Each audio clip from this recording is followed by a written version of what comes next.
To hell with Hollywood. I didn't screw it up. I didn't screw it up. Ha! Anyway, I'm Black Dragon. Welcome to another edition of Black Dragon Biker TV. And as always, we'd like to thank you all for tuning in from wherever it is in the world that you happen to be. Welcome to a Sunday night round table with us. And we will be introducing the round table tonight. We've got an incredible, we're going to have fun. You know, we've had a lot of kind of heavy series. Tonight's going to be a fun series. Tonight is called the most miserable yet incredible cold winter motorcycle trip you have ever been on, you have ever experienced, you've ever survived. And we're going to talk about a few things tonight. We're going to talk about how to make your motorcycle. First of all, we're going to talk about, each one of us is going to talk about our just worst incredible trip where you were off probably a really big pussy because you hadn't learned what you needed to know yet, or something like that, or you were crying, or you were prospect or probate, whatever the story the guys come up with.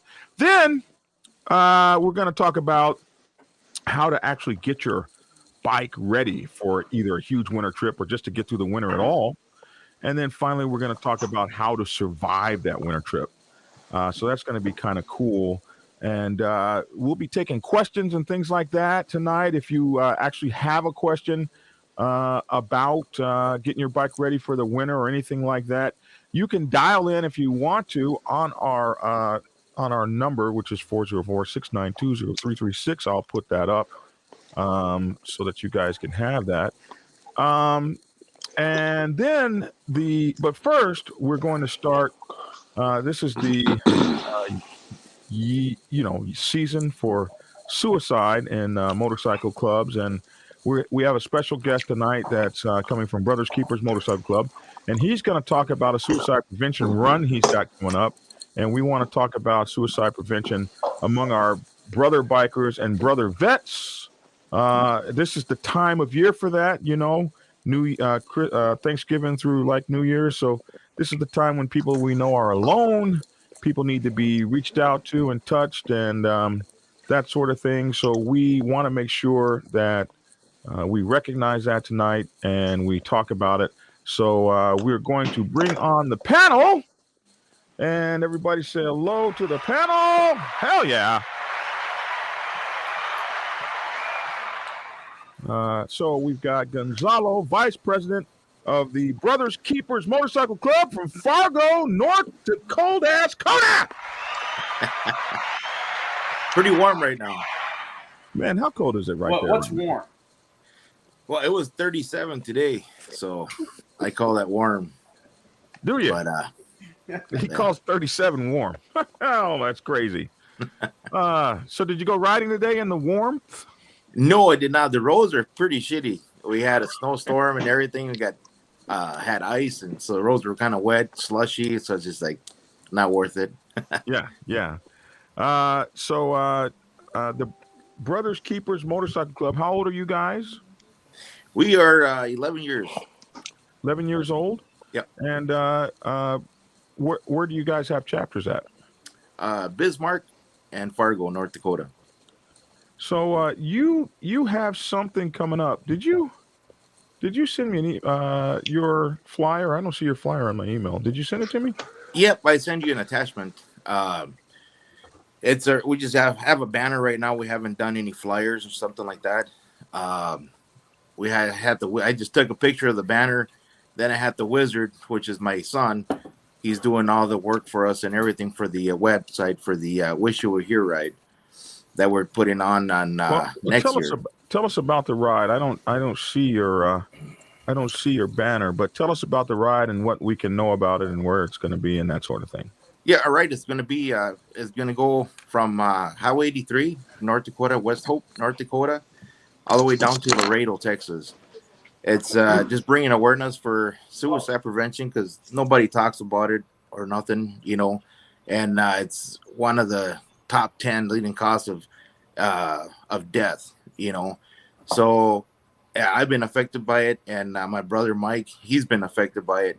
So we got together, and he's been wanting to do a ride. So we just started talking and everything, and said, "Well, let's just do a ride. Let's just go to Texas, And because he's originally from Texas. So I said, let's just go on Highway 83. It's right down the center of the United States and go border to border. And so then that's how it all started.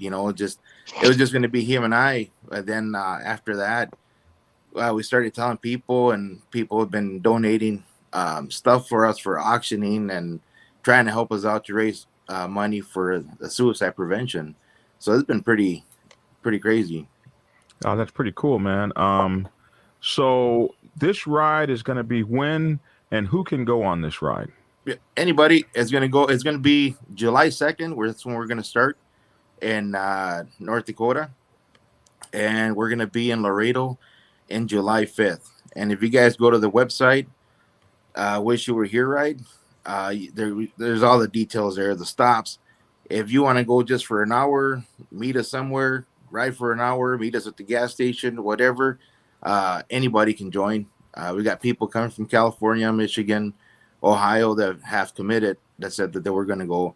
At the website, there's a RSVP too, so that, because we're going to try to get motels, try to get discounts and stuff, so that people that are willing to do it, because there's no charge for this ride or nothing. It's just you're doing it for because you want to do it. As the people who were doing it for it, and if you go to the website, and if you had a loved one that have been caused by this here, you can donate their picture, and we put them on the website.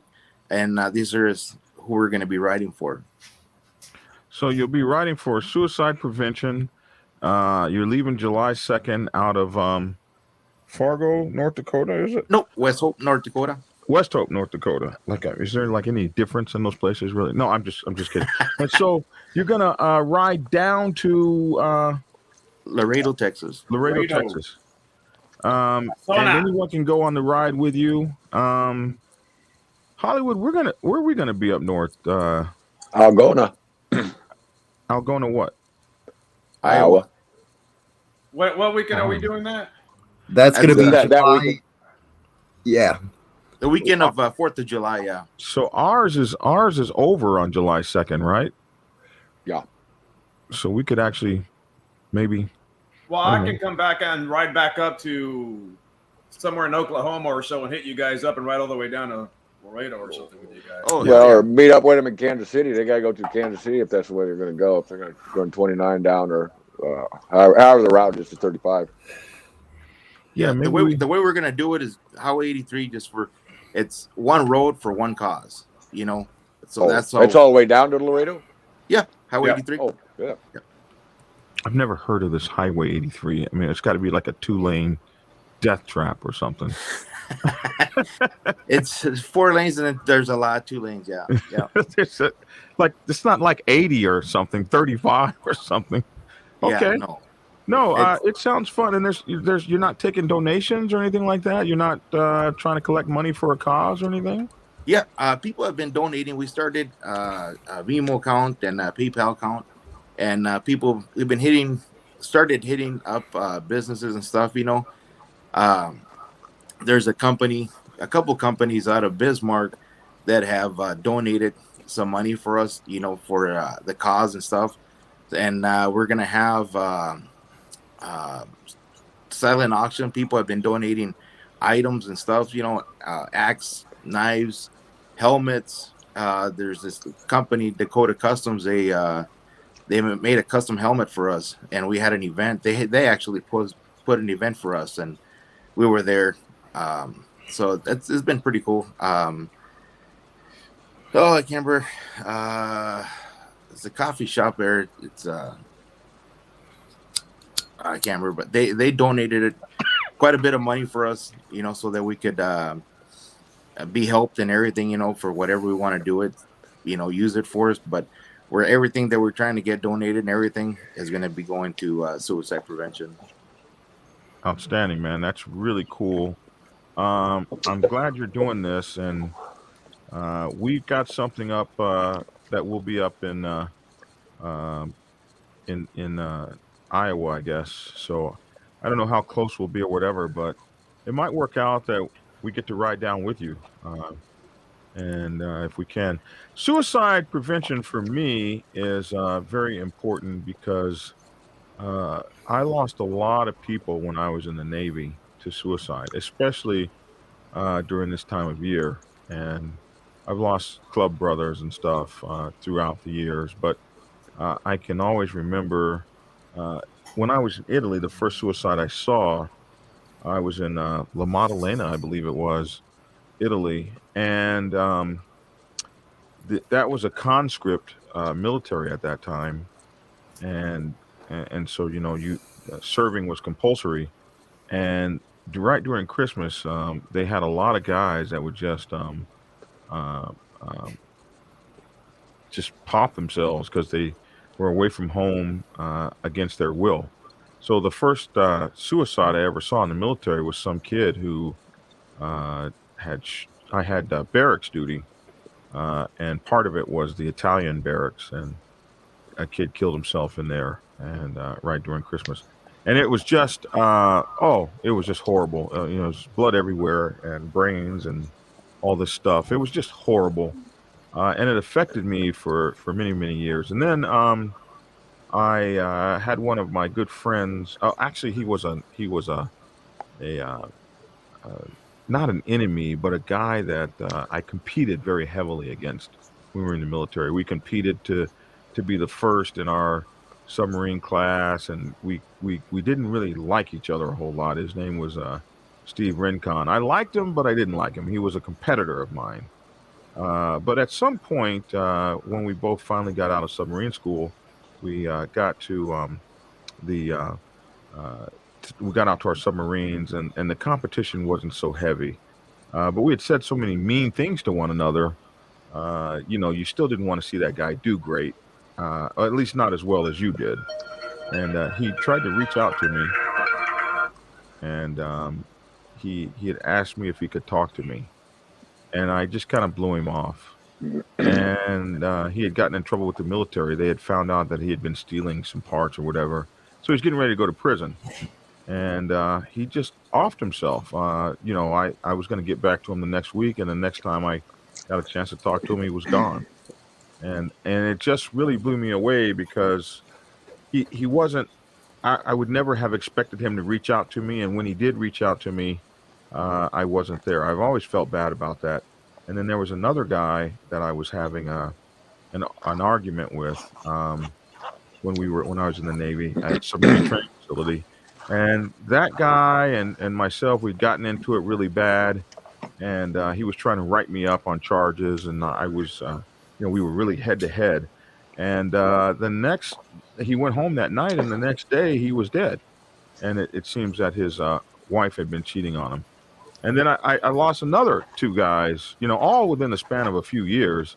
I lost another couple guys to wives that were cheating on him, and after a while, it was just like people were dropping left and right and left and right, uh, and a few of those people I had reached out or something, and they didn't show any. People that really want to commit suicide don't really show any signs. They're just gone. So that was my experience with suicide. It was really, really sucked, and this is one of the reasons that I'm so passionate about it. Any of you other guys want to speak about any experiences you might have had? Yeah, I do. I'd like to weigh in after Shaggy's done. Thanks, man. The reason why I popped in is I talked to Black Dragon about this. So, my first year in the Navy, Shaggy does have a human side. Here it comes. Catch it because it ain't gonna last long. My oldest brother, my best friend in the world, the guy that beat me up every day for 18 years, committed suicide, and I had just gotten home from Okinawa. That was my first deployment, and so I went to his funeral and we buried him, and it really affected me in my way of thinking because he was the one when we were kids that we talked about, when we grow up, we're getting Harley Davidson's, going to join a motorcycle club, and we're going to take over the world type shit. And, suicide is a very permanent solution for a temporary problem. I became very versed in suicide, teaching suicide awareness after that with the military. the reason why the holidays are so hard for our military is because they're deployed without their families. And it's not that they're deployed against their will because they're out there doing a good deed, protecting our country. But there wasn't in the past. There is now a little bit better help, but there wasn't in the past any forums to go to. There wasn't anybody to talk to. Everybody's like, "Hey, man, pull your bootstraps up tight. It's time to turn and burn. Get out there and work." And the first suicide in the military I seen, we were in Port-au-Prince, Haiti. We were doing the Haitian liberation deal, and the Marines had just taken over and had taken over for the Army. And this guy was a young private, just got married. His wife sent him a Dear John letter, and we heard the pop. He went to the armory, got his gun out, said he was going to clean it. We heard the pop, and it took us about a half hour, and me and another guy found him. I'm not going to explain the site, but it lived with me for about 2 or 3 years because that's how my brother killed himself. So I had a lot of nightmares about that for a while.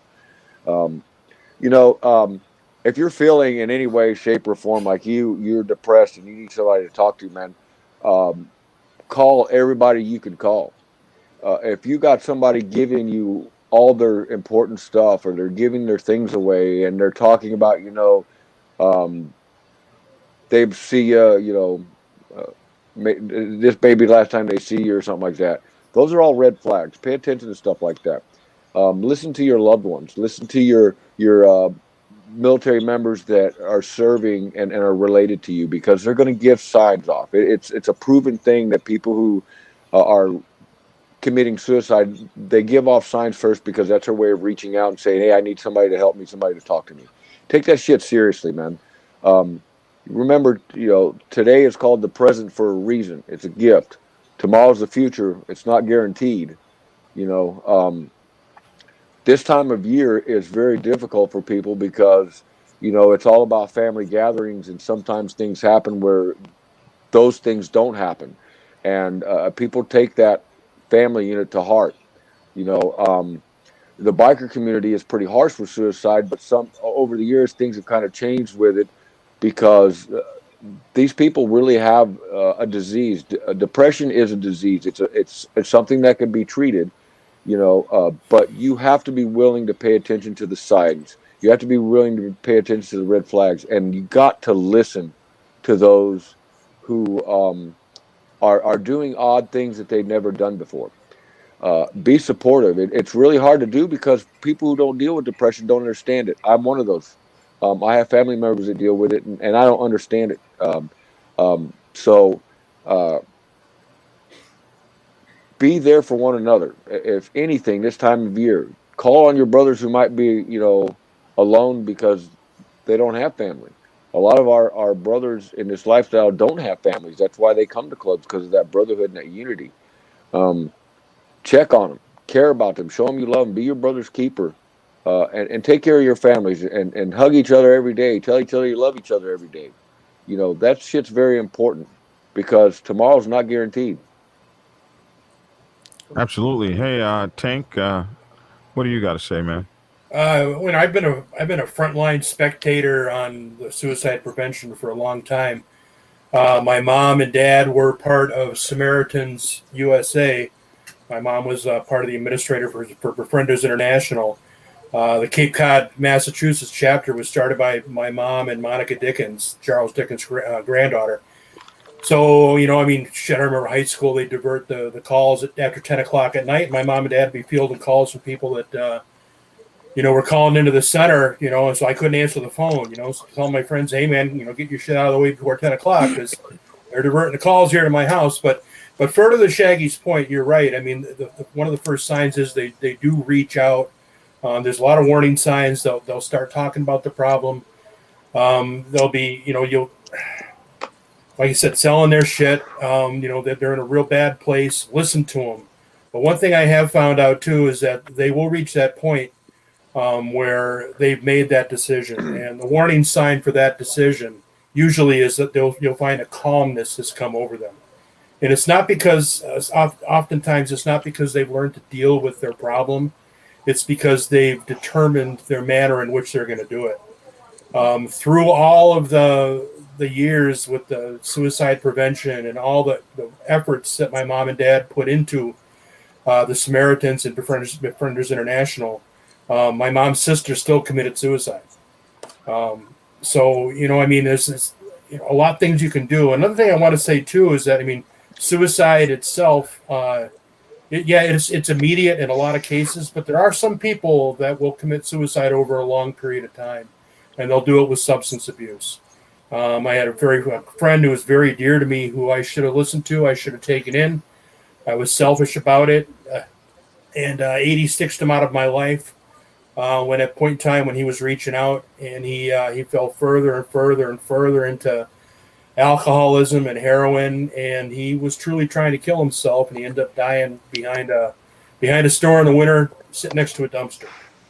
So, like Shaggy said, listen to him. Tell people you love them. Do it every day. Listen to when somebody's got a problem. When somebody's coming to, when they're reaching out to you, they're doing it for a reason. So, open your mind up, open your ears up, and listen. We appreciate that. What about you, Wild? Well, I have a little hit. I mean, just from my brother, I had a failed attempt at suicide. Came in late to two other friends that committed suicide. Walked in the room. One was already aspirating, took a bunch of pills. He didn't make it. And a friend of mine, this girl, committed suicide with a shotgun. We were about 5 minutes behind, a little too late. We heard the cry for help, but then we still went over there to check on her, and then it was too late. One of the things that I noticed too is like they do come out trying to see if people notice, sometimes quietly. If they're in a group of people, they kind of sit to the side and they want to see, does anyone notice me? Does anyone notice I'm missing? Does anyone care about me? And sometimes you have to take a step back. It's not verbally that they're trying to reach out, but they do things physically and see if you react and care or see little detailed things about them. Sometimes there's little signs that are out there that they are trying to see if people notice or not. So, I mean, suicide is a big thing. And one of the things I was reading recently, I think suicide attempts jumping off bridges. Out of whoever survived jumping off the bridge and they're kind of crippled, they said that once they jumped, they had instant regret, the ones that survived. So some of them, once they take that chance, that leap, they regret it right away that they jumped. But it was like, too late at that point. That's a slower, it takes longer to think a little bit before like a gunshot or so. So, but yeah, it's a real disease out there. And it's like Shaggy was saying, depression's a real disease and we can't take it too lightly. And some people don't take medication, not too much medication. Right now, in healthcare, everybody treats everything with medication, and some people overdo the medications. I do remember seeing a special about this guy who jumped off of the Golden State Bridge and survived. And he said the minute he went over the side, it was like, I think I've done the wrong thing. And he fought like hell for his life and survived the unthinkable when he survived that fall. Another guy I saw on television who drank some Drano to kill himself, and he said immediately after he drank it, he was sorry that he did it. So I concur with you. A lot of people who survive suicide can tell you, no, that's not what I really needed to be doing. So we want to put that out there. Also, I want to say, you have friends that you know are alone, and you have friends that you know are may have had some sort of crisis, someone die or something. So be incumbent upon yourself to take a look at those people and tell them, I love you and I'm thinking about you, and call your friends and family to. And we lost him. Hey, Tell Gonzalo, your friends and family. You didn't lose me, damn it. Tell your friends and family. for a second. I hit the wrong button. So, listen, what about you, Dirty? What do you have to say about this? Man, I got a whole lot to say about it. Other than I've come to find out in the club world, and probably even in the military world, as long as you give a guy something to do, a mission, that's going to help him out greatly. It always seems like when guys kill themselves or whatever, it's because they feel worthless. They feel they don't have any fucking purpose in life. And if you give them a purpose, you give them a mission, you give them something to do, then they tend to stay alive longer. It's sort of like that whole thing, the number one cause of death is retirement. It seems like if people got a reason to get up in the morning, they'll stay getting up in the morning. So, if you're in a club and you got a brother that's going through hard times or something, talk to him, maybe give him a task, maybe give him something to do, like say, hey man, we're going to go riding. I need you to be on this ride with me. Or, hey man, I need you to come with me to this event or this party. Just try to get him out of the house, get him involved, get him, get him out of his own head is essentially what I would recommend. Just get people out of their own head, because a lot of times it's just they get stuck in their own head and bad things happen. Absolutely. What about you, Danny D-Lo? I don't really have much to say on it, to be honest, because I've never really dealt with like a brother or a friend killing himself. I've had people that I knew killed himself, but I've never really dealt with it. I've dealt with the other side of it. Having anxiety, depression, dealing with that, PTSD, shit like that. But yeah, I don't really have a whole lot to say on that part. I think Dirty's right, though. I mean, especially in the club world, if you got a brother that is reaching out and he's acting funny or whatever, I mean, that's what's being in a club is all about, is being able to count on your brothers to come, hang out with you, come chill with you, spend a little time with you, talk with you, whatever it is. And like Dirty said, give them a task, make them feel a little more important in the club, whatever, you know what I mean? But that's about really all I got to say on that part. What about you, Hollywood? Well, first off, I would want to send our thoughts and prayers out to Kentucky right now. That tornado has killed over 100 people right now, and they're still going through it. Illinois, Kentucky, it was just terrible, man, terrible. But on the thing about suicide, there might be times you don't even know that they're showing signs, and I think a case like that would have to be like Robin Williams, man. This guy was the most outgoing person around, but nobody knew what was going on, and he had ended up killing himself. So you got to really look. Right, and if you guys remember way back when, Eddie Prince, you guys remember that guy? Freddie Prinze. Freddie Prince, yeah, from Chico and the Man. Yeah. He just looked around one day and he was gone. So anyway, Gonzalo, who we call El Jefe, the VP of Brothers Keepers MC, tell us the website that you guys have up, or you guys are going to be putting up. And we're definitely going to have you back on the show between now and July so that we can press this and make sure that everybody knows what's going. So where can people go to find out about this ride and how to participate in it? Yep, we got a Facebook page. It's called Wish You Were Here Ride. And we also got a website. It's called Wish You Were Here Ride. There on the website, we got a lot of my son, we call him the Wizard. He's the one that is 12 years old when we started talking about this. And we were trying to get people to donate their time so they would do the website for us, and nobody wanted to give us the time.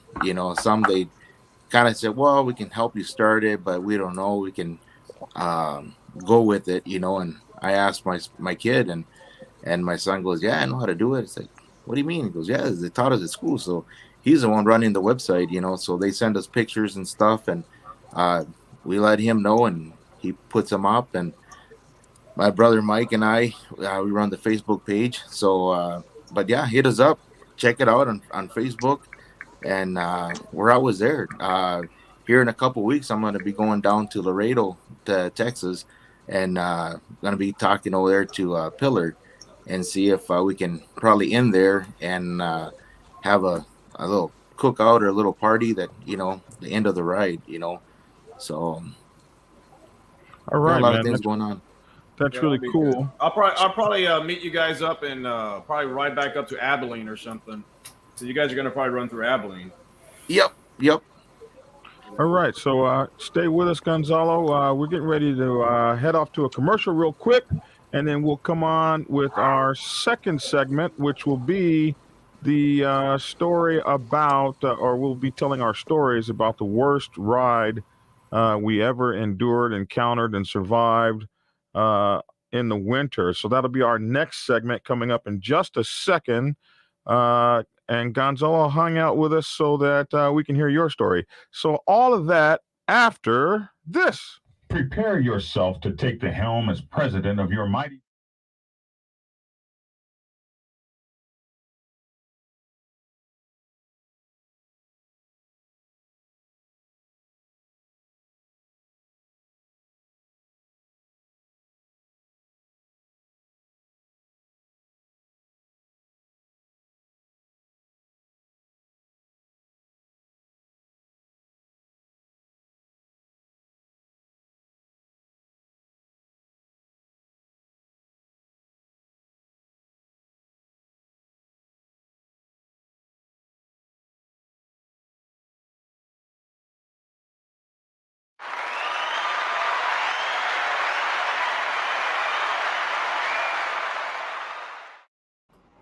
Maybe next time you want to play sound with that, BD. It tickles me. His mic's muted, and he is so happy that he did so good. He got to laugh. He starts laughing. He's so proud of himself, and then nothing. All right, BD. Woo! BD's had a long week, man. Wait a minute. I did it right. I just when I was doing all this show off stuff, I hit the wrong damn. There Like you did it now. again. Yeah. Damn. Get the book. We're going to have to teach you the ta-da moment. It's all, you keep your cool points if you just stand up and go ta-da. Get the book. We just Get need the to get book. you a sign, man. All right, moving along. So, winter. We're in the middle of winter, and there are still some intrepid motorcycle club riders who, and bikers and independents who ride motorcycles year-round through the winter, or like my brothers and I, go on an amazing winter trip, like our cold ash run to the Mother Chapter that happens every February in the middle of the year. We ride from basically Atlanta, Georgia, or Macon, Georgia, all the way to the Mother Chapter in San Diego, California. Mostly second week of February, sometime either around Valentine's Day or President's Day, and it can be anywhere from a 4 or 5 day to 10-day ride. So, what we want to talk about tonight, for those of you guys who ride year round, or those of you guys that want to make a trip like that, something like that, we want to talk about the worst yet, the most miserable yet most incredible ride you ever had through the winter and survived. And so we just want to hear everybody's story. And let's not have them too long. And Gonzalo, since you are the guest, El Jefe, are you ready? You're looking like you're having some trouble over there. Are you ready? Yeah, I just had to go get my charger. My battery said battery low. I was like, what the hell?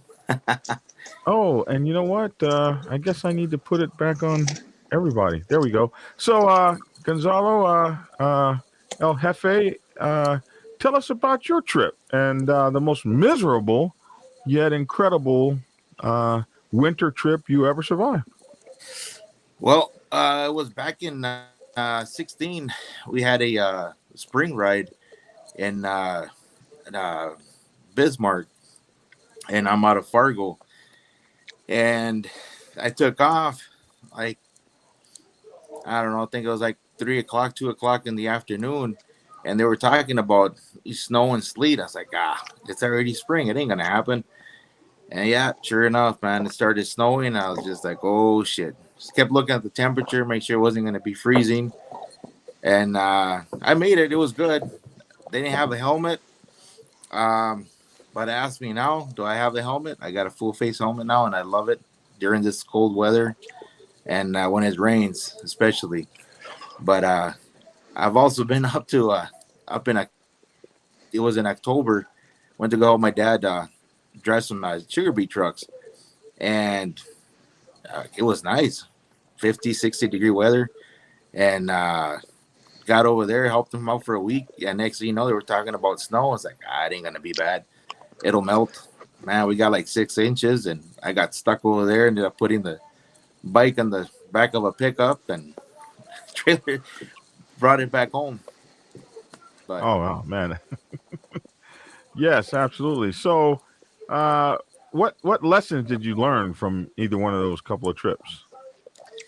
well, I learned that pay attention to the weather, and don't take it for granted, and carry some those heat warmer hand grips deal, and those heating packs. Put them on your boots, double socks and go, and a helmet. Now that's one thing that I've been riding for a few years, and I just barely got one because here in May we took a ride and down to Amarillo.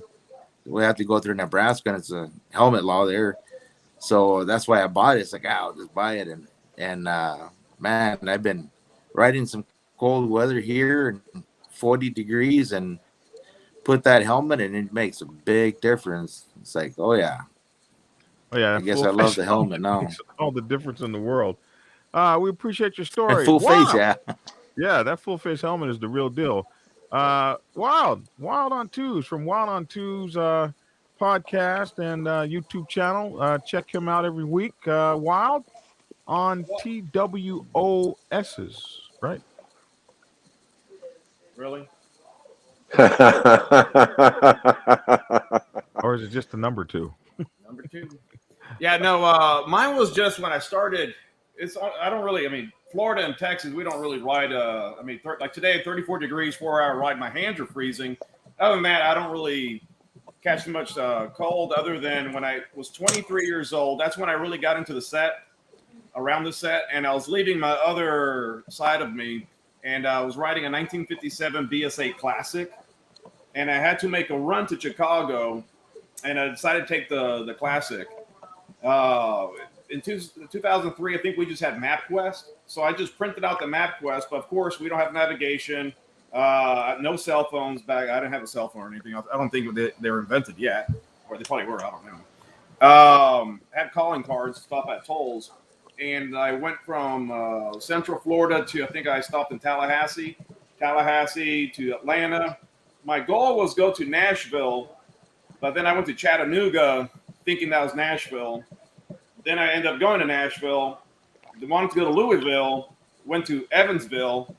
And that's when I noticed the cold really picked up. And I've never been in cold weather before. I'm Cuban from Miami. That was probably the coldest weather I've been in. And then I had to get to Chicago, but I had to make a mandatory stop for certain reasons. So I had to go to Indianapolis, Dayton, and I think I went straight to Chicago from Dayton. No, I went to Fort Wayne, then Dayton. So it was supposed to be an 18-hour ride, but I think it took me 3 days from all the stops or so. But that was the worst thing I probably felt. My lower back on the BSA, stopping, I think it was only a 4-gallon tank. So 650 cc. So I was stopping a lot, which helped me. But that was probably the shittiest ride. And then the way back, I mean, I was dreading the way back. So that was my crappiest ride. Did you cry? Or what did you do to make it through? Did you just tough it out, or did you? I was trying to cry, but the tears are freezing. No, I mean that was the first time I witnessed all the cold. Like I didn't have no goggles or bullshit or sunglasses or I think my backpack flew off the bike miles behind. I didn't pay attention at the gas stop. I looked back. I was missing all my little bag I had wrapped. Went back, found it all tossed in the street, picked it all up, got a garbage bag, wrapped it with duct tape, all in the back, started going. It started fucking raining at a certain point. Had to take off all the duct tape to put, I mean, it was just a mess all around. I mean, I was not prepared for this shit at all. I thought it was going to be, I was a little cocky Cuban boy from Miami thinking I can do this. Mind you, I just started learning how to ride not long. That didn't take long. So that was probably the worst. And actually, it turned out to be a fun ride at the end. Thinking back now, I kind of enjoyed parts of it, the journey part, but during sucked. Wow. So any lessons learned? What did you learn from it? Oh shit, I learned a lot there, man. But I mean, don't freaking ride in the cold weather, and don't go to Chicago ever again, Hollywood.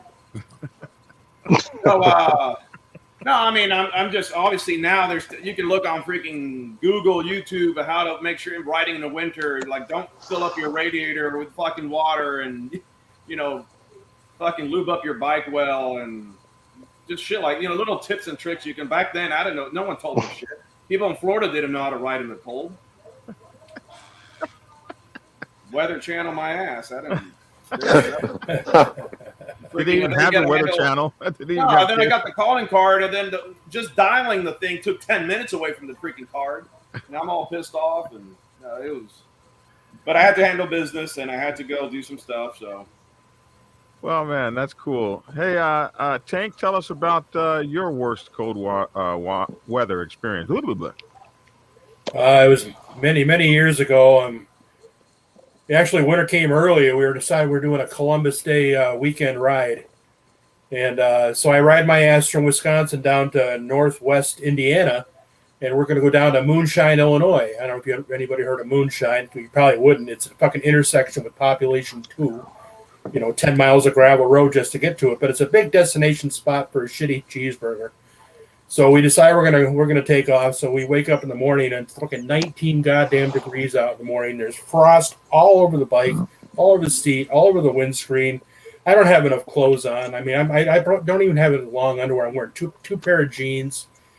I get on there the first hour and a half. I've got my glasses cocked. I'm looking about out of half one lens because they're all fogged up and frozen up and shit. Crying like a bitch inside. Yeah, I couldn't let them see me sweat.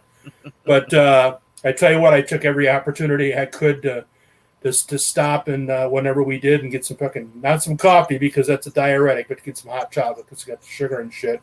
But I do remember another time, myself and my son-in-law, we got the bright idea in Wisconsin. We said, hey, it's 30 degrees today and sunny. Let's go for a ride. And so we're about, 15 miles from the house. We get a snow squall. And it's coming down like a motherfucker. We're 15 miles from home, and it's starting to pile up. And so one thing I learned is you put it in second gear, and you put your feet down, and you use them as skis. So you got your wheels, and you got your boots down, and then you can sort of jam on that way. But oh my God, that was entirely too cold. Let me tell you, I just snow all over the place. I mean, fuck. I mean, I couldn't even feel my hands, couldn't feel my feet, I couldn't feel my balls in there next to the goddamn engine for crying out loud. Oh, did you cry? Did you? Never let him see you sweat, BD. No, I didn't cry. Like Carlos said, man, fucking my tears were freezing to my face. So. Oh man, that's funny. What about you, Tank? I mean, Dirty. I'm sorry. What about you? Well, I'd say the worst ride I ever been on as far as weather goes. We have a brother that used to he sort of snowbirded in South Carolina. So every October he would take off from Janesville, Wisconsin, to go to South Carolina, and we would usually ride with him halfway and then turn around and come back. Well, this particular year we weren't going to stay. Usually the stopovers in Louisville, Kentucky. So we ended up, we didn't want to stay in Louisville, Kentucky. We just ended up wanting to go to Indianapolis and then turn around and come back to Janesville, Wisconsin. 7-8 hour, trip one way, 16 hours, no big deal. Well, the day we go to take off, it's in the low 40s and raining. So we leave Janesville, Wisconsin in low 40s, raining. I have on a beanie, a bandana across my face, and leathers and a chap, leather jacket, chap, vest, the whole shebang. I'm on a Road King. I've got no windshield. I've got no lowers. I've got on basically work gloves that got drenched within the first 5 seconds of being on the bike. So that's how I started that day out. By the time we got to, say, Bloomington, Illinois, the southern half of Illinois, it got up all the way into the mid-50s, upper 50s. The rain really never let up until we got to Indianapolis. I am soaked literally to my fucking underwear. I'm squishing when I walk. And then we had to turn around and come back. About, I'd say, halfway back or so, by the time we hit Bloomington, it got down into probably the low 40s.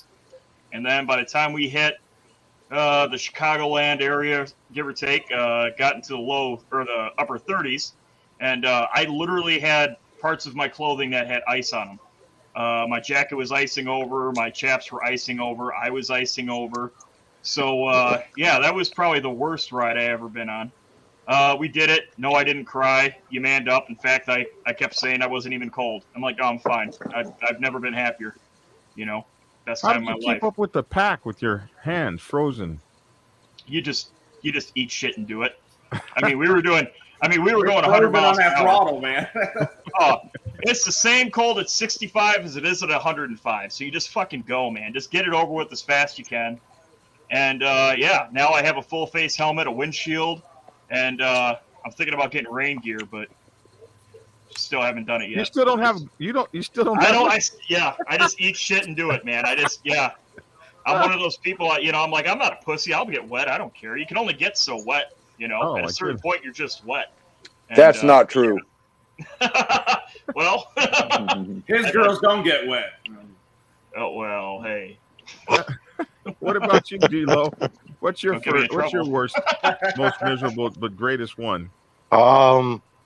Most miserable one was I left Wisconsin on like one of the first spring days, and I had a Softail. We all know all I do is run apes, and it was about 72 degrees when I left Wisconsin. It was a beautiful spring day, and I decided, you know what, I'm gonna go down to Chicago and visit some of the homies and stuff, right? So I jump on the bike, and I wasn't thinking at all. Obviously, I got a sleeveless shirt on, and I roll all the way down to Chicago. Well, I'm kicking it down there, this barbecue, that barbecue, hanging out with bros and friends, visit a clubhouse or two, I'm having a good time. Well, before I know it, it's like 1, 2 o'clock in the morning, and I'm rolling back and I'm rolling down 94, and it got down to like the lower 40s, like 40, 42, 43 degrees. And I'm in a sleeveless shirt, guys, with fingerless gloves on. Dude, I'm stopping at every gas station I can. I'm wrapping bandanas. I think I bought probably 80 bandanas that night at every gas station I could find, wrapping my arms in them and shit. Fucking, I get to an Oasis. I sat there for a little while. I drank some coffee, and I'm like, man, and you know what? Fuck y'all in this tough guy shit. I was crying, motherfucker. It was miserable, man. And I'm like, man, dude, I couldn't believe it. So then I think I stopped in Antioch, Illinois, when I got off of 94 at 173. I got off there, and there was a gas station right there. And I remember, like, they had the blower for the hands. Dude, I'm in a gas station just pounding on that fucking button, and I'm like leaning underneath it, just trying to get the heat off of it. I bought some gloves. Some dude pulled in there, and I'm like, "Yo, man, you got a hoodie, an extra hoodie in your truck?" And he's like, "Yeah, I think I got one." I'm like, "Dude, I'll give you $100 bill for it right now, man." Like, I didn't even care what size it was. So that was like the most miserable one. The worst ride I had actually was not even that long ago. It was like maybe a month or so ago. Same scenario. I leave Wisconsin. It's about 62 degrees out. I get to Chicago. It's about 55-ish. So it's a little chilly, but it ain't too bad. And I got a leather on and everything, but I don't really wear chaps. And I get down to some friends of mine that's got a clubhouse down there. I party, hang out. So now it's like same scenario. It's about 2, 3 in the morning, and I'm rolling back home now. And dude, it's like below 30, and I'm rolling home, and I couldn't believe it, man. Like, that was the worst pain I ever felt. Like, my legs were locking up. When I would get off the bike, I'd have to stretch my legs because they were like, just from being so tensed up, riding, being so cold. Dude, it was the most miserable ride I ever had, man. It sucked, dude. And yeah, I cried that time too. Oh my goodness. Shaggy, what's the worst one you've ever had? Oh man, 21 years. Holy shit! You're asking for one. Yeah, I where was do you going to try pick? one I told you earlier. Actually, so I joined my former club in Southern Mississippi. I'd been stationed down there. I was active duty. I did some cold weather training when I was in Japan, but I got back. I joined the club, and I was the secretary of the chapter. And some of the Seabees got picked to go up to Oshkosh, Wisconsin, during January winter time to approve a new military vehicle called an MTVR. Oshkosh, if you ever get to go to that plant, it's fucking badass. It's neat. But anyhow, so we fly into O'Hare. That's one of our stops, and then we're going to take a puddle jumper up to Appleton. Well, it's snowing so bad, we had to rent a car because they just shut O'Hare down. It was just not going to happen. So we we drive up to Oshkosh, and I spend 2 weeks up there. And one of my club brothers is up there, and he's the national secretary at the time. And we were getting some club stuff made in Mississippi, and he needed it delivered to him. So I have all this stuff I'm giving to him. It's the last day. Last day I'm going to be there for class, but I still have 2 more days there because of flights and stuff. And so he lives in Kaukauna, Wisconsin, which ain't far from Oshkosh, but it's still a good haul. I leave Mississippi 2 weeks prior. It's 80-something degrees. I'd never been to Wisconsin before, let alone up by Green Bay. So I leave Kaukauna on his motorcycle because he's talked me into it. No helmet because they don't have a helmet law up there. It's like fucking 20 degrees. It's beautiful outside. It really is. A little windy. He tells me the direction to what roads to take and stuff. So I ride his motorcycle. And this dude's a fairly large dude, but he's wrapped me up in I got all my military clothes on. He's wrapped me up in his leathers, which fit because I had so much clothes on. I put some bandanas over my forehead, and then I put a beanie hat on top of that, and I put another bandana to hold it down. So I'm riding along, and I'm like, fuck. I mean, first mile, I don't think I could feel anything at that point. And then I'd never been this fucking cold in my life. I get about halfway to Oshkosh, and my bandana that was on my beanie hat flies off, and my beanie hat starts flapping, and it's beating the piss out of me. And if you've ever been frozen and then have a piece of article of clothing beat the hell out of you, it's like being hit with a baseball bat, but at 90 mile an hour. It was miserable. And then I get to this whole day of Oshkosh, and then got to ride his motorcycle back to Oshkosh. And being a pussy, you want to say that, crying, whatever. I was trying the whole day, not paying attention to what was being said to me, trying to figure out how I'm going to call my brother and say, hey, man, is there any way you can come have your old lady come get me and you ride this motherfucker back? But I couldn't face him. He's like steak dinners and shit that night. I wasn't going to do. So I rode it back. And literally it took, I think, another 2 weeks to get my nuggets unfrozen. And it was it was fucking miserable, man. The other thing, funny one. So one night we're in the clubhouse. We're all tanked up, and there's no telling what other debauchery we're in. Didn't realize it was supposed to snow that night. So as a chapter, we're all in there partying. We got our old ladies in there. We can't kind of figure out, because usually every weekend the clubhouse is packed. How come nobody's come out? It was like, it's real weird, but it's just us. We're having a great time. We can give a shit. So we opened the door to the clubhouse about, I don't know, it must have been 10, 11 o'clock at night. And there's about a foot of snow on the ground. And we're all looking at each other like, oh, shit, what do we do now? And, me being the Pied Piper and the leader of the band, I'm like, let's ride motorcycles. And the only one that bit off was one of my closest brothers and still pretty close best friend. He was my sergeant arm for a long time when I was the president. He says, I'll fucking ride with you. I'm like, all right. Well, I was rebuilding a 20-year members Evo, but I hadn't torn it apart yet. I'm like, you know what? Let me get this brother's bike out, give it one good hoorah. If I wreck it, I can fix it. No big deal.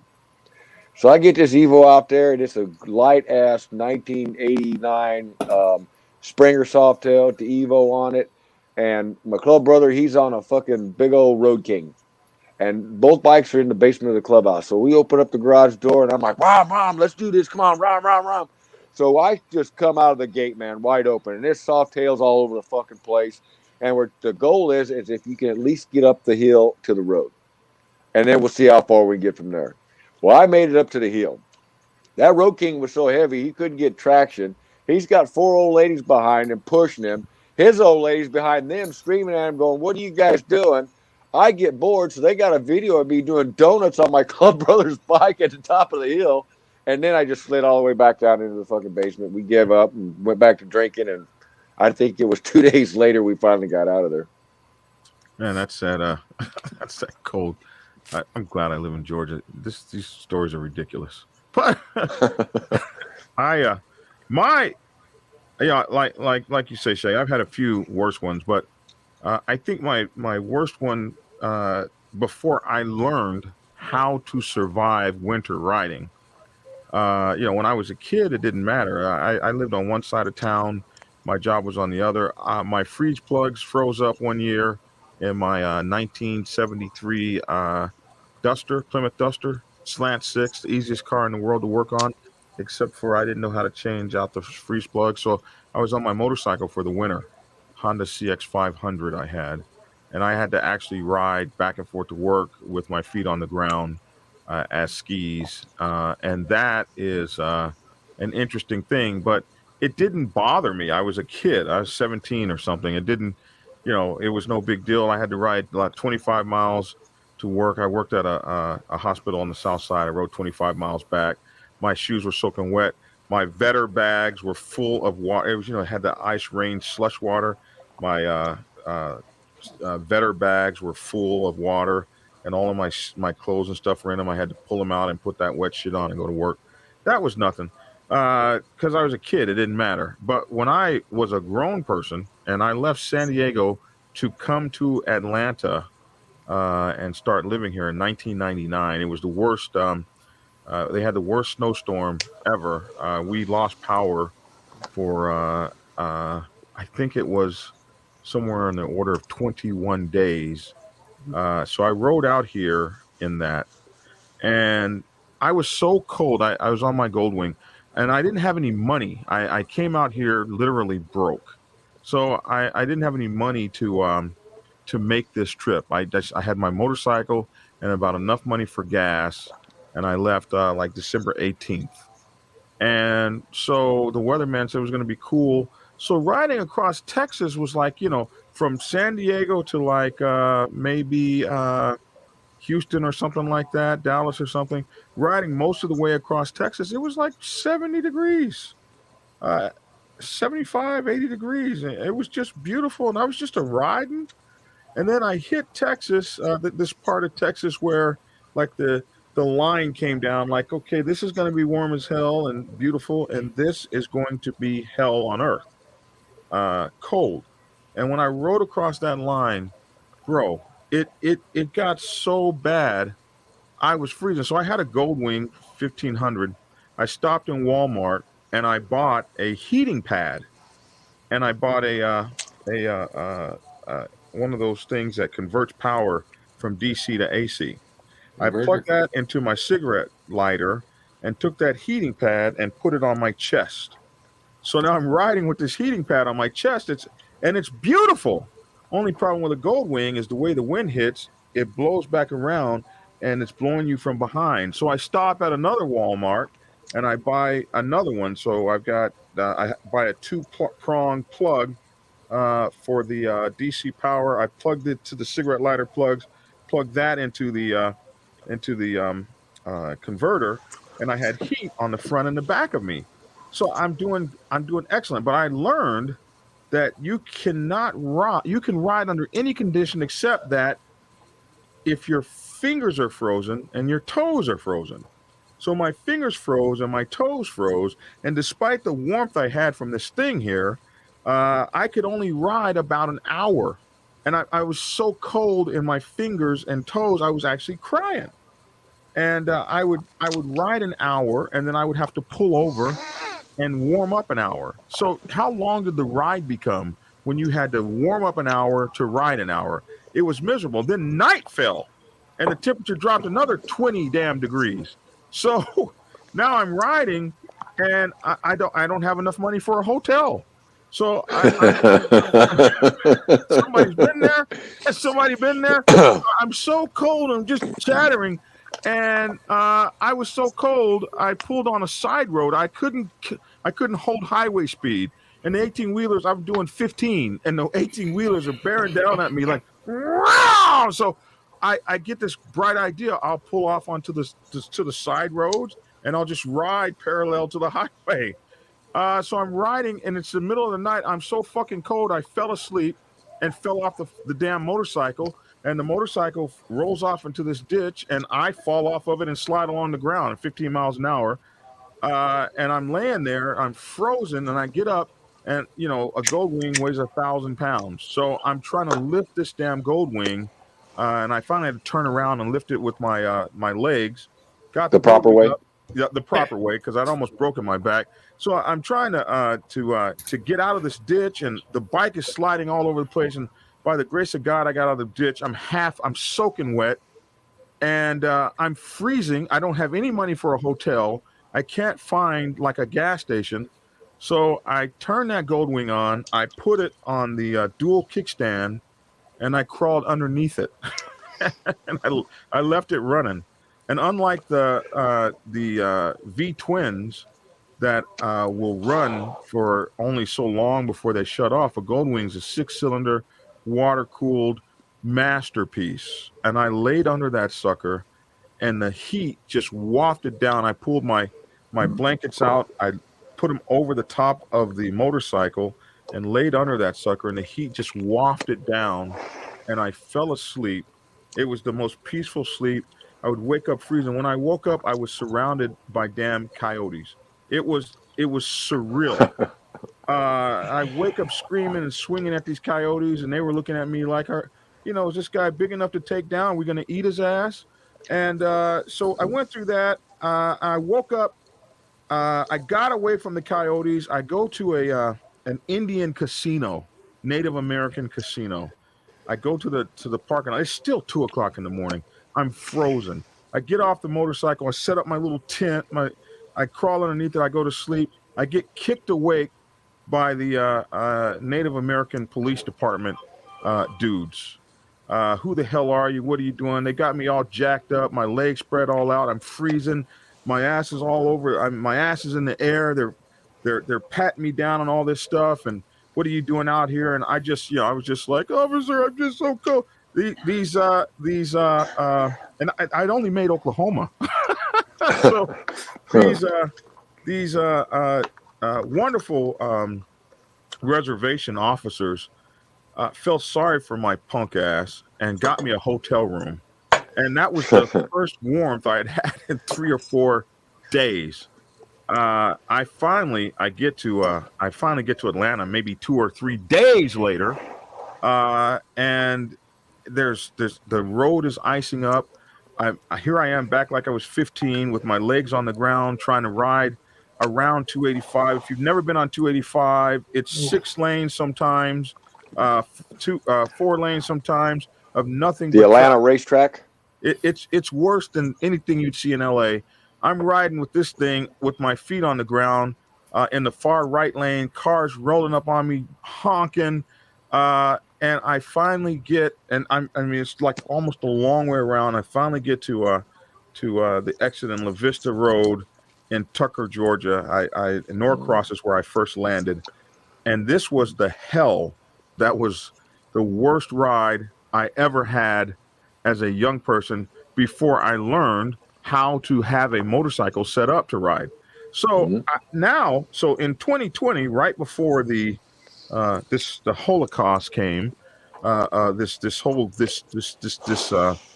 thing with 2020, the COVID virus, I took the last trip, February 2020, the cold run back to the mother chapter, and this time it rained for 10 days and 10 nights. And I don't mean the regular rain. I mean the hell rain, the rain that it is all encompassing. It lets you know that there is no such thing in the world as waterproof. All that waterproof shit you own, it's a lie. None of that shit is waterproof. It's water resistant. It's water okay, but it ain't waterproof. And this rain, it was so bad, the rain would come into the helmet. The rain would come into your soul. Your nuts were wet. Your ass crack was wet. Everything was wet and cold. Your boots were frozen cold. And this rain day and night and night and day.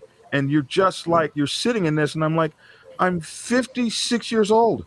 What am I doing with these 20-year-olds trying to prove something? You're a dumbass. And it was so horrible, this rain, and I ran out of gas on the highway, and I'm just sitting in the rain. One of my club brothers that goes to get some gas, they're cussing me out the whole way, and I was just so tired. I laid down on the side of the road and I went to sleep in the rain, and I'm surrounded by cop cars again. These people have called and said there's a dead man on a motorcycle laying on the side of the road. I've got these guys all over the top of me. Are you okay? This guy lifts up my visor, and now I'm getting rained on. It was so bad at night you couldn't see the road. The spray is all up in your face. The 18-wheelers have ducktails, these rooster tails going over your head. These were what happened to me after I knew what I was doing, after I had heated gear. And let me tell you about heated hand grips and heated gloves. When they're soaking wet, they're not heated anymore. They're electrocution instruments. So when you turn on your heated thing, you get shocked, and you have to decide, do I want cold fingers or shocked hands? And it's just like, And, these are my horrible stories. Can any of you guys relate? I'd have to say that you take like the worst story here. Yeah, you definitely take that one. The Coyotes, that was a great touch. Oh, my goodness. It was something else. So anyway, we're going to come back in our next segment, and we're going to talk about how to set your motorcycle up for these winters, how to set your motorcycle up to survive the winter, and in our final segment, we're going to talk about how to actually we'll do these two together.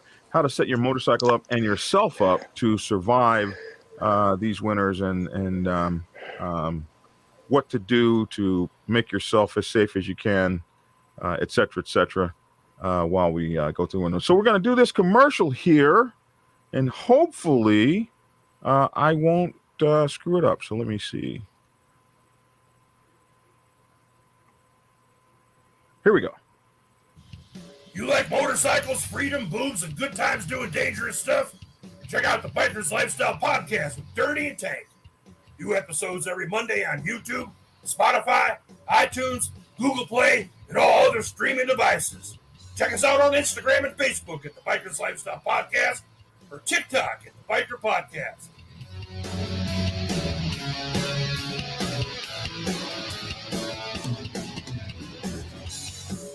That's the Biker's Lifestyle Podcast, best biker shit show on the internet. Prepare yourself to take the helm as president of your mighty motorcycle club by delving into the pages of Black Dragon's newest book, Now he gets the audio. Bible Chronicle 1, Principles of Motorcycle Club Leadership.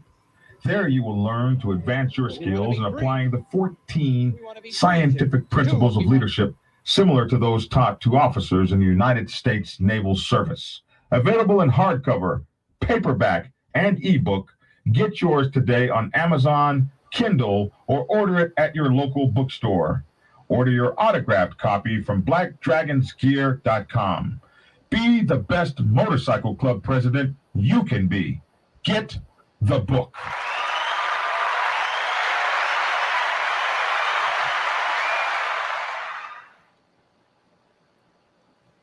Sort of got it. I need an engineer. All right, guys. But I'm going to be taking off. I just want to say thank you to everybody, and I got to get going. I got a big trip to Florida. I haven't even packed yet. Are you flying, or you flying yourself, or? No. I'm going to do commercial this time. Well, be safe, man. We'll do. All right. Take care, guys. So we want to talk about now, and you guys can chip in as you will. How do you set your motorcycle up for the winter? Now that you guys have been through a little bit of hell out here in the real world, how do we set our motorcycles up for the winter? How do we set ourselves up for success in riding through these worst of times? So, Tank, go ahead. You can start us off. I got the solution, man. I ride my motorcycle to Florida and and deal with weather down here. That's my fucking solution. How's that? No, I tell you, people, you laugh though, but it does get cold down here at night in the wintertime. It does. It'll dip down into the low 50s and stuff. And I've been out there, just the other night coming home from Cape Coral, and I find out I've got a hoodie and my club vest, and that's it. And it gets a little cold still, 52 degrees when you're on the road doing 90 miles an hour. I mean, so Wind chill like I is said, real, baby. Wind chill is real. you got that right. So that's my solution. Go to Florida. Yeah, it kind of reminds me of. Well, Oh yeah, go ahead, Shaggy. I was going to say, all right, man, that's a straight chicken shit. God, go to Florida. Really? You're just jealous, come on, Shaggy. Man. You're just You're fucking right. jealous. You're absolutely right. I mean, honestly, you're right. A couple things. One, you talked about the rain, and even Wild On, I believe, we talked about the rain. Being so wet. There is a thing as being the wettest you could possibly get, and this happened to me. Yes. And it was cold and everything, and I can take the cold, I can take the rain, but when I feel water that has soaked my leather coat, that has been a phenomenal waterproof piece of equipment that I have, and it's quilted, and it's a very, very good coat. When I feel that thing has just absolutely drenched, and I can feel water dripping down my skinny ass in between my ass crack, I have now been as wet as I can possibly get. I literally was leading a pack, and I had another club with me, and I looked at everybody, and it's torrential downpouring rain, and I said, "Fuck this! I'm as wet as we can get. We can't get no wetter. Everybody get on your bikes. Let's get the hell out of here. I've had all I could take." We get 5 miles down the road, it quit raining, and then the wind hits, and it gets really cold, especially if you're wearing leathers. Now, as the skinny guy, I'm gonna tell you how to set a motorcycle up to stay warm. First off, when you stop, everybody talk about their hands being frozen and you're wearing your gloves. This only really works if your gloves are dry. So it don't work in the rain. So just understand that. But take your gloves when you take them off to get gas, or you go inside to use the bathroom, or you go inside to drink coffee or cocoa or whatever it is that you do. Take your gloves and slide them inside your chaps. That warmth from your legs, you got to remember your thighs are your main muscle that carries your big asses around. Because I see some weight limits being pushed up here in this thing here. I'm a skinny guy. Yeah, I said y'all fat. What are you gonna do? What are you trying to say? Yeah. Hey, just remember Atkins died on his own diet. Anyhow, so take your gloves and stick them in your chaps, or stick them inside your vest, or inside somewhere where it's touching almost your body. Also, do whatever you can to keep your core as warm as you possibly can, because if your core gets cold, your body's going to shut down. But something I learned in cold weather training. So and always remember, overdress, because you can always dress down. You can't, and if you start sweating, start dressing down right now. I mean, if you start sweating and you start riding and you've been sweating, it don't matter what you do, you're going to freeze your sack off. For us skinny guys, we always carry a couple extra pair of gloves, especially if it's raining. We always carry, extra socks. Always carry extra socks. I don't have heated anything because that shit's fucking expensive. Those you don't got to buy Carhartt, because Walmart makes those full coveralls, sleeves, everything. Yep. They're the same thing. They're called walls or something like that. I got a set that I've had for 15, 16 years now. Them things are fucking phenomenal, man. They're like rated for 20 below. As fat as me, then they don't make them your size. But other than that, big and tall, big boy, big and tall. And the most important thing you can always do is extra gloves, extra socks. Remember, and when you stop, don't just stand still. Move around. That way your blood's flowing. That way that heat from your core gets to your appendages. And headgear. Everybody forgets, hey, I got a full face helmet on. Man, that full face helmet will knock some of the wind down, but it don't knock the chill down. Get you a good beanie hat. I have a lot of my military stuff left, and I protect it. I take care of it. I've had it for 25 years now. The real I forget what we call that material now, but it came, being a CB, it came with all our cold weather stuff, and I'm here to tell you right now that shit is phenomenal. Don't buy cheap thermals like from the dollar store. Go actually buy some quality thermals when you're riding. And here's going to be something that I never promote. I do not promote shit from Harley Davidson factory. I'm one of those old school guys that, we used to put Harley Davidson signs upside down and fuck the factory type thing. But Harley Davidson makes absolutely the best rain suit. Mine lasted 10 years before it started leaking, and I was in some of those torrential rains you were talking about there, BD. That thing went through some of those, and I never once got wet. And just remember, if you're cold, speeding up don't make it any better. There's a chart you can go online to find. It's called wind temperatures on a motorcycle. For, if it breaks it down from like what the temperature is at 100 degrees all the way down to like 20, 30 below. And I've ridden in 24 below is the coldest I've ridden in, and I do not fucking recommend it. But if you're riding at like 32 degree weather at the freezing temperature, it's literally like 2-3 degrees at 60 mile an hour. And so you need to know stuff like that so you can prepare for it. Get good quality gauntlets. I mean, don't buy the Harley Davidson ones. I have a set of Harley Davidson ones, but I also have my Navy. I got it from one of the air crew chiefs at the squadron I was at.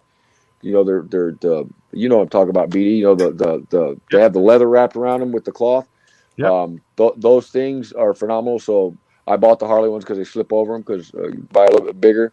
But they make good quality gloves out there, like Fast Leathers and a few others. The Gore-Tex, that's it. Thanks, Mr. SSW Sewing. But get you those good quality, thick. I mean, they gotta be good lined inside. They'll knock the wind down. They'll keep your hands warm. And don't when you're riding, don't lock your hands up because you're getting cold. Move your fingers around. Get the blood flowing. For us that ride Harleys, anybody who's got any time riding in a club will take, know that you take your hand and put it on that back jug, or put it on, if you have a soft tail, because I'm a soft tail guy too, reach down there and grab that tank, let that warm the glove of the palm of it, so when you put it back on that hand grip, you're getting that heat still from that. And then, if you got the lock or whatever on your handlebars like I do, and I'm an ape hangers guy too, Danny, I got 20-inch apes on mine, and then just switch your hands off, move around on your bike, get the blood flowing, stomp your feet if you have to on your foot pads. To hell with all that. Or buy a Gold Wing with everything heated seat, heated grips. Fucking, you can run it all night long and lay underneath it. You can tell a submariner. Or we all just move somewhere where winter don't ever happen. Well, yeah. The hell with all that. I have a riding suit which has a heated. I've got the heated vest, and I got mad because the heated vest wouldn't cool my arms, so I went on back and got the heated arms too.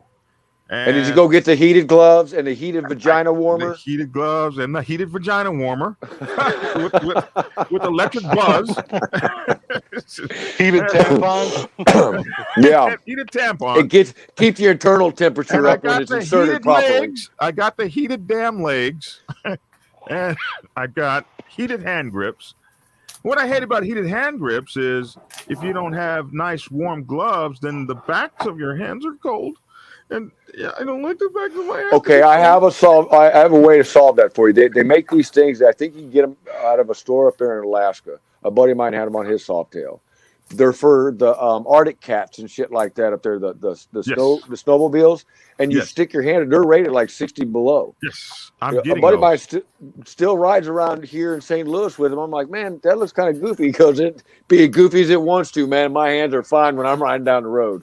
Well, guys don't even have gloves; they just stick their hands in them things. But I'm getting those because all the stuff I just told you I have is defeated in the 10 days of rain. 10 days and 10 nights of rain. None of that electric. Just say no to Goldwing. Couldn't disagree. Couldn't agree with you more, man. I'm here to tell I've got a Victory Vision too, which is a Goldwing on 2 cylinders, and the Victory Vision has all the shit. And let me tell you something: a heated seat. If you had nothing but a heated seat warms your butt, and the heat of the blood in your butt warms your entire body. And the only thing that is cold are your hands and your toes. So a heated seat alone is night and day. A heated seat alone.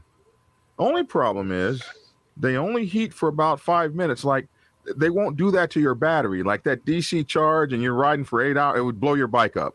So they come on for about 5 minutes and then they go off for 15 minutes. And then they come on for 5 minutes. So you don't get like constant, like for real heat, like you will do when you put on those suits. So I got the whole suit, but none of that stuff works in the rain. I mean, the real rain, the rain. And I tell you what, when I rode across the country in 2020 with my brothers, those cats that had the Harley Davidson rain suits did not get wet like my Frog Talks did. My Frog Talks gave in. Never Frog Talks ever again. But those Harley Davidson suit dudes with the rubber overall boots that they put on. The Gators. So, yeah, they don't come in 14s. So that's the other thing. Being a big guy, they just don't make that stuff for you. When I lost 100 pounds, I could wear all that shit. When I gained the 100 pounds back, no. So look, you got to get out of Atlanta. Georgia's got some big boys. Go get out of Atlanta. Go down to Vandalia, where it's a little small town, and go to the big and tall in there, where they got some real country boys down there. Fuck Vandalia. I paroled out of Vandalia. Fuck every bit of Vandalia. Well, I mean, you got St. Mary's, somewhere between Atlanta and Savannah. There's a bunch of little redneck spots through there you can stop in. They got some big boys in Georgia. Atlanta's kind of smaller, man. To get the fuck out of the city, go up to Jasper, maybe. Yeah. Well, you're right, because all this catfish and hush puppies and French fries is just not any good.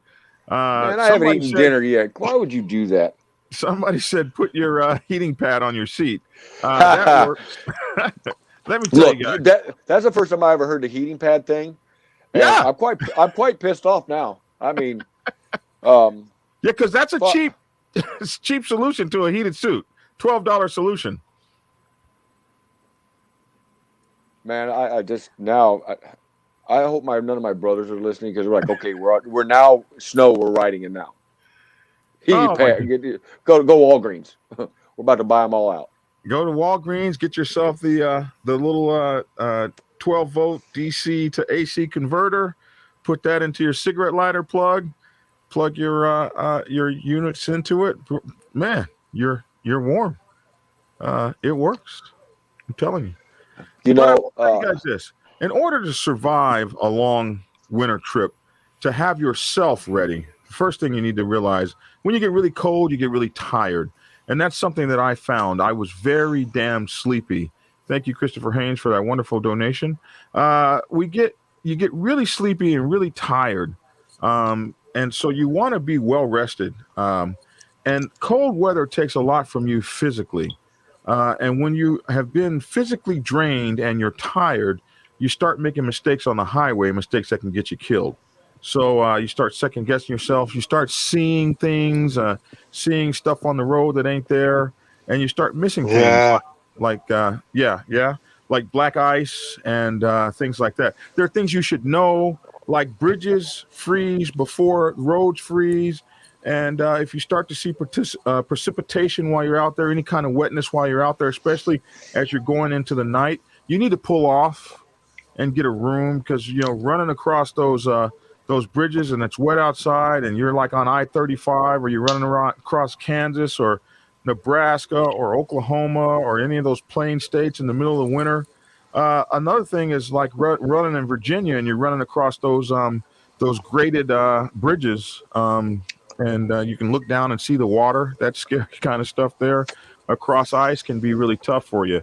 So you want to be well rested, well hydrated. You want to be you want to layer up, like Shaggy says, because you can always layer down. If you start to sweat, you need to layer down, because at night sweat turns to ice and it'll freeze you. Now, those of us that have been through cold weather school in the Navy or something like that, we understand these kinds of things. And you want to always keep a good idea of your you don't outride your abilities. it starts getting wet out. It starts getting rainy out. It starts getting too dark. It starts to get too cold. You have to be able to tell yourself, I'm not going to ride anymore. One experience that I had while we were riding back in this rain is it got so cold, but the fog hit. And my brothers wanted to get home. They had to work in the next day or so. And the rain had already slowed our trip up. So we were late getting back. And one of my brothers had ridden ahead, hardcore, one of my brothers had ridden ahead, and he called back and told us, hey, man, you're going to go through some crazy ass fog and you're not going to be able to see.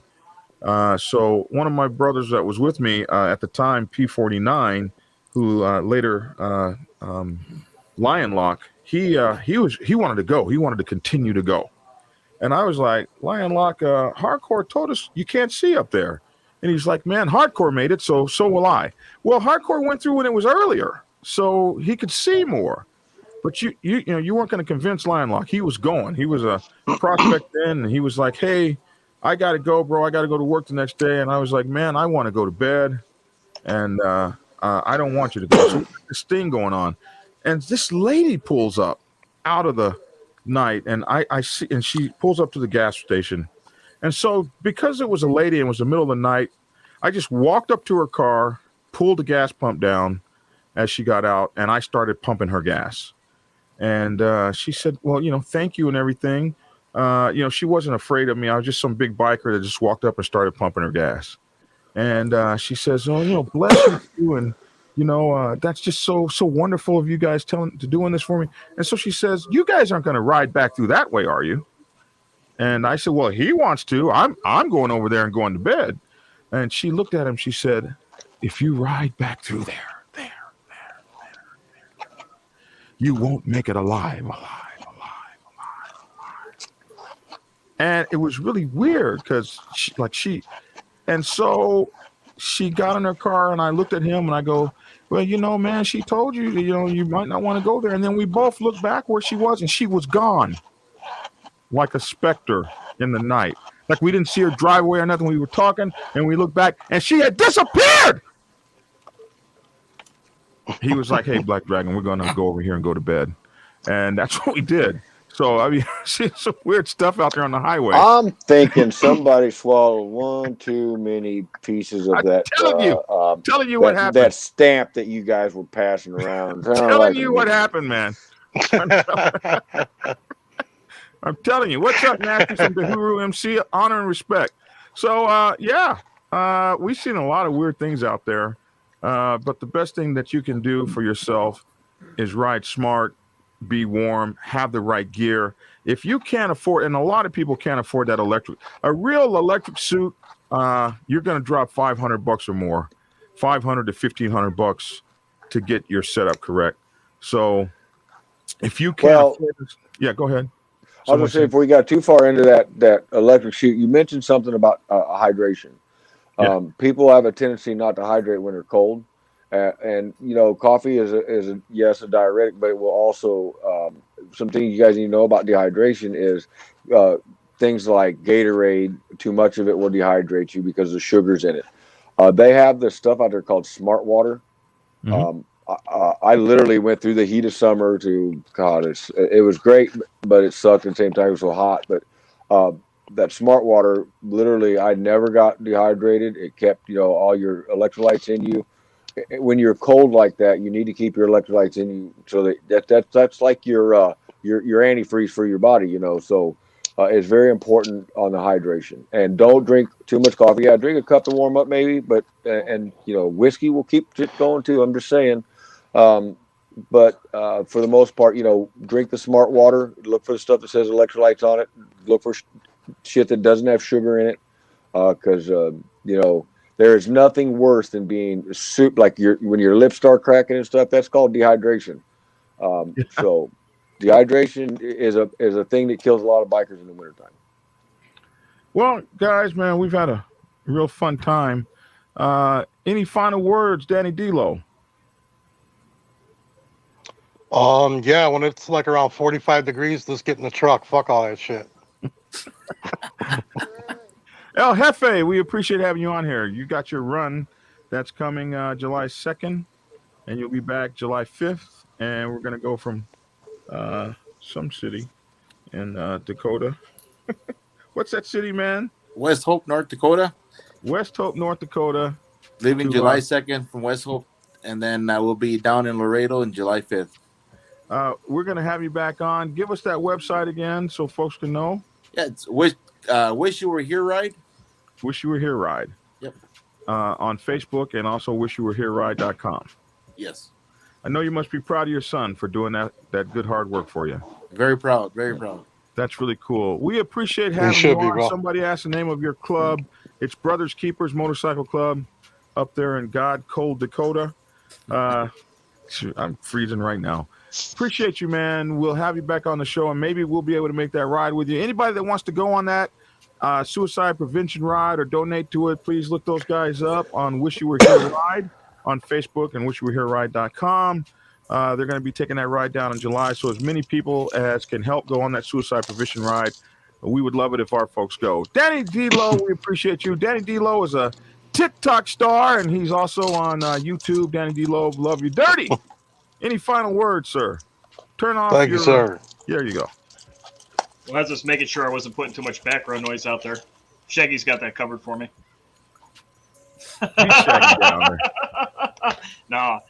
And, when you guys are talking about cold weather gear, the one thing I do is just get snowmobile stuff. I got snowmobile gloves. I got snowmobile pants. I mean, snowmobiles are made to ride in cold weather. So, I figured if it works in snow, it's going to work on a bike. So that's my recommendation for cold weather riding. The one thing I do, too, is like Shaggy said earlier about putting your gloves in your chaps. I actually put my gloves, I lay them across my primary and just let them lay on there so it gets nice and hot when I'm getting gas or getting something to eat or drink or something, Right on the valve covers or rocker covers or whatever. Yeah, shove them underneath the tank even. Mm-hmm. Those things don't... I put my hands on those. It's not warmer. Those V-twin air-cooled things don't get warm winter, do they? Oh, yeah, they do. Yeah. If you got motor work, your they mouth. Shut your mouth, Beatty. What's wrong with you? They don't get warm. Well, when you start making horsepower. He's bougie over there. They only get warm in the summer when you're about to burn up next to the things. He's trying to start a fight. That's all he's trying to do. Yeah, get yourself a victory. Hey, it can be worse because when it's like around 90 degrees, I can't even ride my bike because all the motor work done. Like, it's worthless to even ride it, man. It'll melt. Oh. Actually, I had the same problem. I got one of those ultra cool fucking oil coolers with the twin fans. That helped out a lot. Yeah, I got an oil cooler on mine too, but I still run like 250, 280 all the time in the summertime or hotter. Yeah, the ones gonna with the melt fans, your skin. yeah. Well, do you have those shields for your legs? Those do you have those shields for your legs? You know what I'm talking about? No, I don't like running them because I like all the air I can get on my motor, especially when it's hot out. Because like I said, when you got motor work done, the more motor work you got, the hotter your motor will get, and then you add, 85, 90 degrees, dude, it's like you're sitting on a furnace. Holy moly. Tank, any final words, sir? Yeah, I got one thing to say.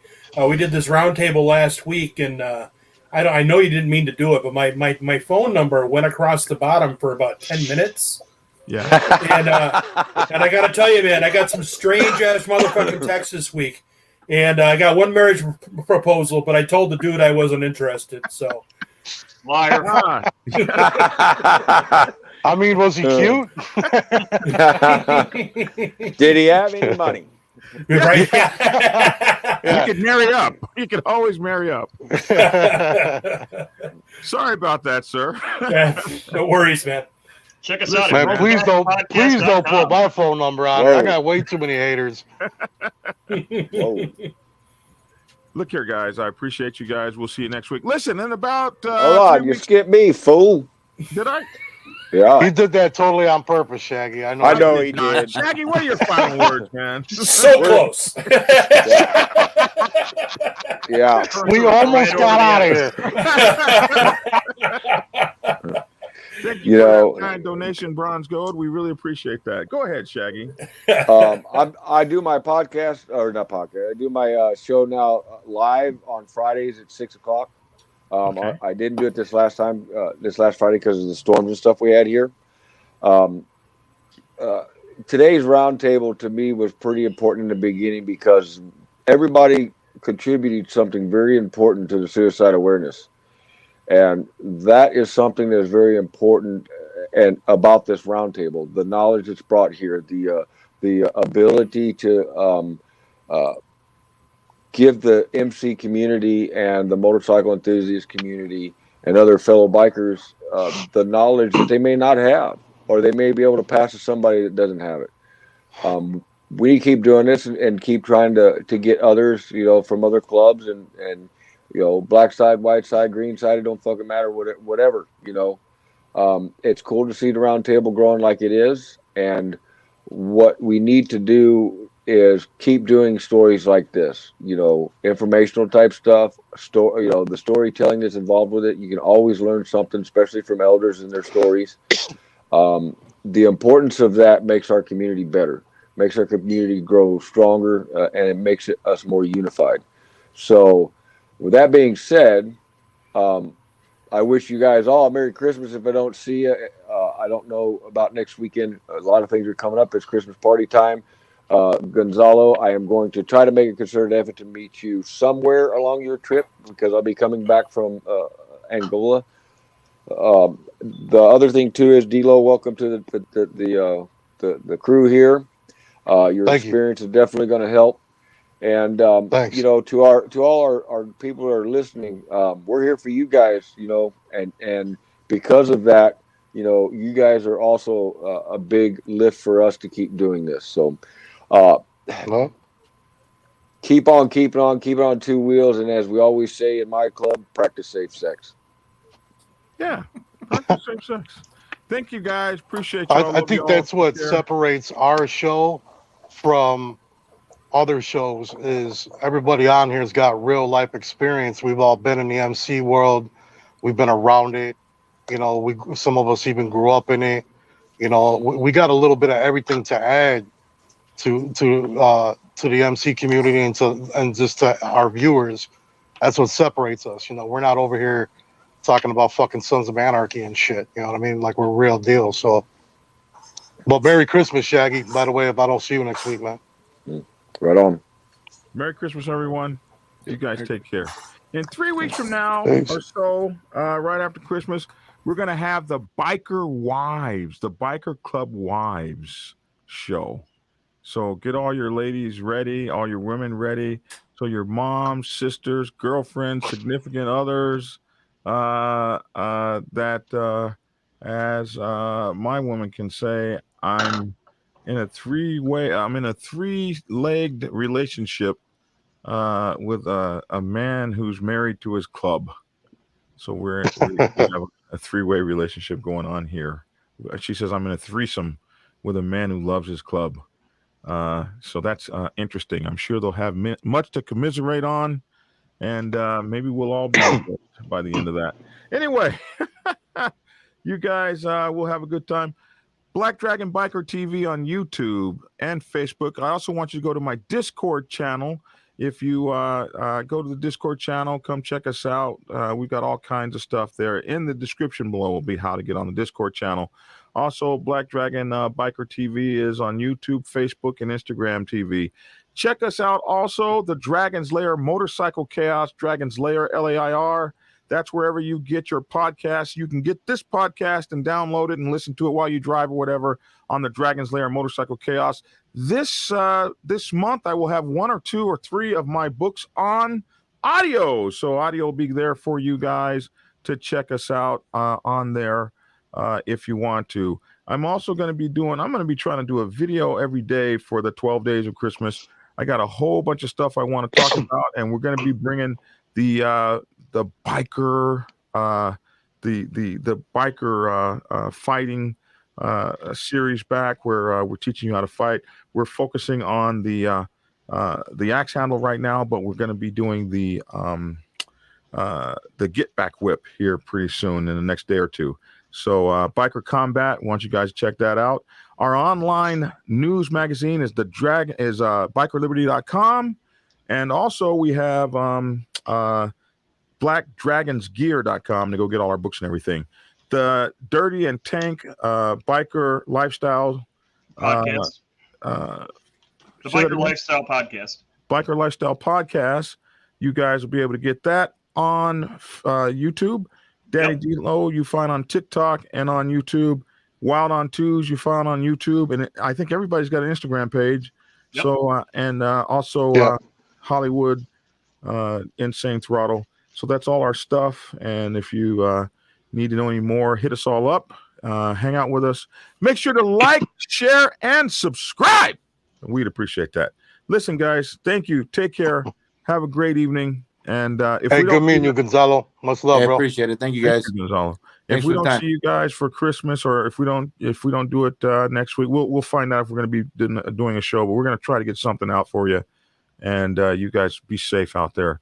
And love someone, love on someone, and look out for our friends that may have issues with suicide. So we're out for suicide prevention. We want to have them here next year.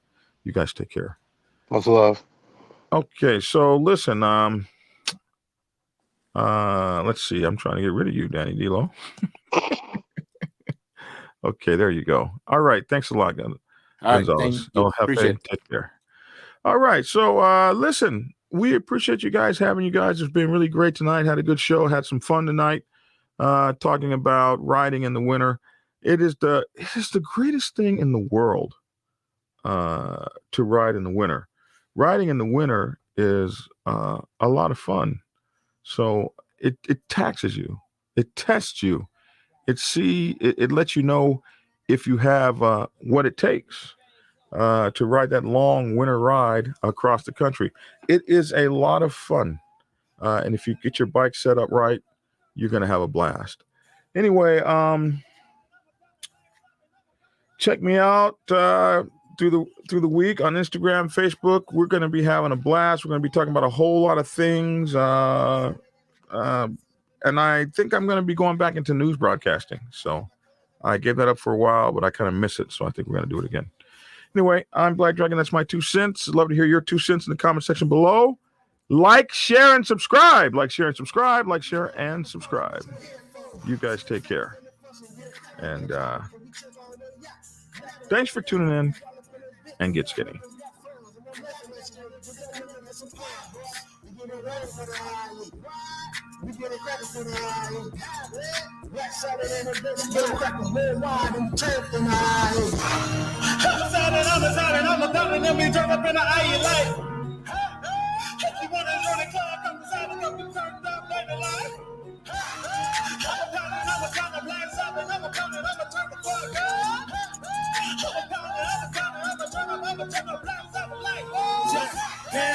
City at the city, he can stay at the state line. Get it poppin' at the state line. Crack your bitch for my best line. Set 12 got the best lines, right? Flatline everything, where your niggas at? Y'all colors on your back, who you counting at? Y'all mouths on your bike, how you roll that? I see it on the truck, nigga, yeah, you roll that. Laughing at these lame niggas on some 17. Tell these niggas hated me, got the team up, huh?